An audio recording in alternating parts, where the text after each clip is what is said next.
কোন দিন পর্যন্ত? 28শে অক্টোবর শনিবার পর্যন্ত। আর যদি তারপরে রাখতে পারেন আরো ভালো, আর যদি সারা জীবন রাখতে পারেন আরো আরো ভালো, লাইফ গ্যারান্টি রাখতে পারলে আরো আরো আরো আরো ভালো। ঠিক আছে না? চেষ্টা করবেন। এখন কে কতটা পারবেন সে তো আমি বলতে পারবো না বাবা, চেষ্টা করবেন। কেমন? আমি কি ভুল কিছু বললাম? হ্যাঁ, এটা আমার লাভ হবে জানেন তো? আপনারা যদি এটা করেন লাভ হবে আমার, জানেন তো? আমার লাভ যদি না থাকে তাহলে বকে মরছি কেন? আমার কি দরকার? বোঝা গেল না কথা? লাভ হবে কার? লাভ হবে কার? যে করবে তার। এটা আমার কথা নয় মা, ভগবান শ্রীকৃষ্ণ গীতাতেই জ্ঞান দিয়েছেন, ভগবান শ্রী চৈতন্য মহাপ্রভু জ্ঞান দিয়েছেন, গুরু পরম্পরা, যাদের নাম বললাম গুরু পরম্পরা, ওনারাই জ্ঞান দিয়েছেন, তাই না? এবার আমরা যদি তাকে শ্রদ্ধা, এই যে একটু আগে শুনলেন শ্রদ্ধা, শ্রদ্ধা কথাটা দিয়ে বলা হলো না অনেক কিছু বুঝিয়ে, সেই শ্রদ্ধা কখন তাকে শ্রদ্ধা করা হয়?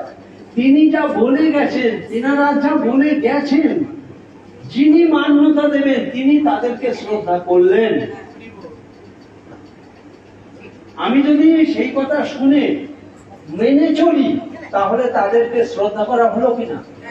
আমি বাবা মায়ের কথা মতো চললাম, বাবা মা আমাকে যা বলে আমি শুনি, তাহলে বাবা মাকে শ্রদ্ধা করা হলো কিনা? বাবা মাকে শ্রদ্ধা করা হলো কিনা বলুন? তাই না? তাই না?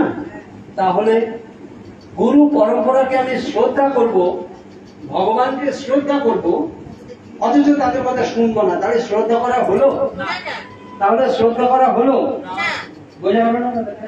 তাহলে আপনি যদি এদেরকে শ্রদ্ধা করেন তাহলে আগামীকাল মহালয়া থেকে কমপক্ষে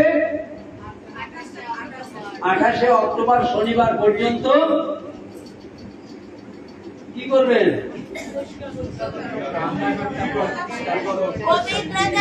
রান্নাঘর পবিত্রতা বজায় রাখার চেষ্টা। আমি কিন্তু চেষ্টা করতে বলেছি, দেখবেন আবার হরে কৃষ্ণ চলে যান।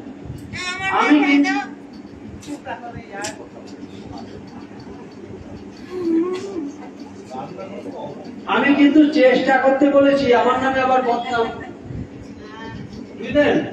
আমি চেষ্টা করতে বলেছি মা, হাত জোর করে বলছি চেষ্টা করবে, কেমন? তাতে আপনার ঘর পরিবার নিয়ে আপনি সুখে থাকবেন, শান্তিতে থাকবেন, কেমন? কমপক্ষে মা দুর্গা আসছেন তো, উনি পরম বৈষ্ণবী, পরম বৈষ্ণবী, পরম বৈষ্ণবী মা দুর্গা, কেমন? ওইগুলো যদি রান্নাঘরে আপনি আনেন উনি কখনো সন্তুষ্ট হতে পারেন না, পারেন? কখনো সম্ভব। সুতরাং ওনাকে যদি আপনি শ্রদ্ধা করতে চান, মা দুর্গাকে, তাহলে মেনে চলার চেষ্টা করবেন।